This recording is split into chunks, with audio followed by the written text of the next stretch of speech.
kísérletünk célja az, hogy a virtuális szimulációs modellt fejlesszünk, mely képes az űrbéli körülményeket megfelelően szimulálni. Virtuálisan meg tudjuk azt mondani, hogy ha a magyar kutató űrhajós a ISS-en egy bizonyos ruha típust visel és valamilyen mozdulatot végez, akkor hogyan fog gyűrődni az a ruha rajta. Ez egy fontos eleme ennek a szimulációs módszernek, amit mi vizsgálunk.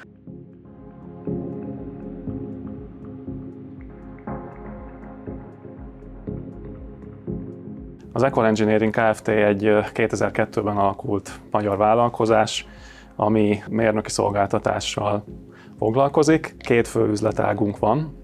Az egyik az ipari automatizálás, ahol célgépek tervezésével, gyártásával, beüzemelésével foglalkozunk. Ipari projektek keretében szimulációs szolgáltatást nyújtunk partnereinknek, ezen felül pedig tapasztalatot szereztünk az elmúlt években a kompozitanyagokból felépülő szerkezetek tervezésében. Ez indított el minket egy olyan úton, hogy ne csak ipari projektekben, hanem kutatásfejlesztési projektekben is vegyünk részt, együttműködve egyetemekkel, kutatóintézetekkel. Ezen innovatív anyagok alkalmazása és tervezési módszereinek fejlesztése juttatott el minket oda, hogy mérnöki beszállítói lettünk az Axiom Space vállalatnak is. Mérnöki szimulációs területen mi foglalkozunk termokomfort szimulációs módszerekkel, és azt gondoltuk, hogy ha már a szálerősített szerkezetek tervezésében és egyébként termokomfort szimulációs módszerekben is egy biztos tapasztalat és tudás birtokában vagyunk, akkor tudjuk ötvözni ezt a kettőt abban, hogy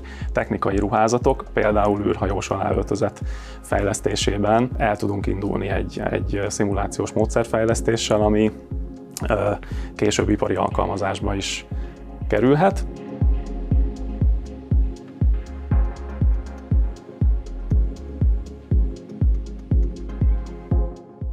A projekt alapötlete azonnal jött, hogy akár az autóiparban, akár a különböző épületek klímatechnikai szimulációjában egy fontos szempont az ott dolgozók termikus szempontok szerinti jólléte, hogy ők hogyan érzik magukat, mennyire van melegük vagy fáznak. Ez egy nagyon régóta kutatott terület. Rájöttünk, hogy ugyanez az űrben nem feltétlenül ugyanígy működik. Mikrogravitációs környezetben a ruha és a bőrfelszín közötti légréteg máshogy viselkedik, mint a Földön. Nem jön létre az a természetes konvekciós áramlás, ami adott esetben a Földön létrejöhet. Az a hőmennyiség úgymond, amit a test az űrben lead, az megreked az űrhajós testek körül. A kísérletünk célja az, hogy a virtuális szimulációs modellt fejlesszünk, mely képes az űrbéli körülményeket megfelelően szimulálni, tehát azt a termokomfort szimulációt, amit a Földön gravitációs környezetben már széles körben használnak,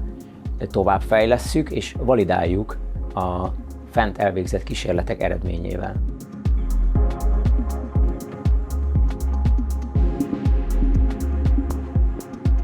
Három különböző ruhatípust fogunk alapvetően tesztelni. Ezek közül kettő, ez gyakorlatilag az Axiom Space által biztosított standard ruhacsomagnak a része, amit a magyar kutatóűrhajós is magával visz a fedélzetre, és egy pedig egy magyar hazai fejlesztésű, rendkívül jó hővezetési tulajdonságokkal bíró ruha darab lesz. Ahogy mondtam, ennek a tesztelésnek több fázisa van. Az első fázisban gyakorlatilag azt vizsgáljuk, hogy annak a ruhadarabnak, amit ő visel, annak milyen a szaknyelven szóval esése.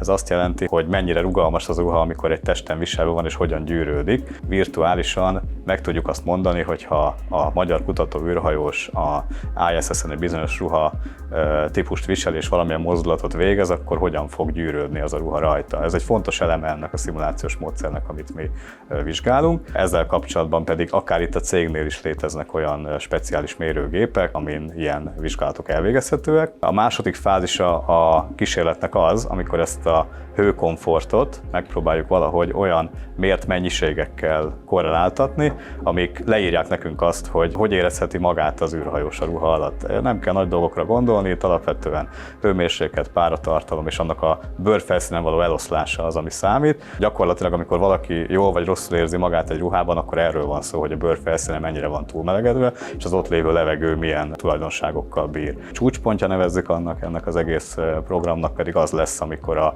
magyar kutató űrhajós jelölttel. Először földi kísérletet végzünk, ő az ISS-en elvégzi ugyanazt vagy hasonló kísérletet, amit mi a Földön elvégeztetünk vele. Ennek a lényege az, hogy valamilyen fizikai aktivitásra kell őt késztetni annak érdekében, hogy kellően megmelegedjen a teste és kellő hőt termeljen ahhoz, hogy aztán a viselt ruha által kiváltott hőkomfortról valamilyen visszajelzést tudjon adni.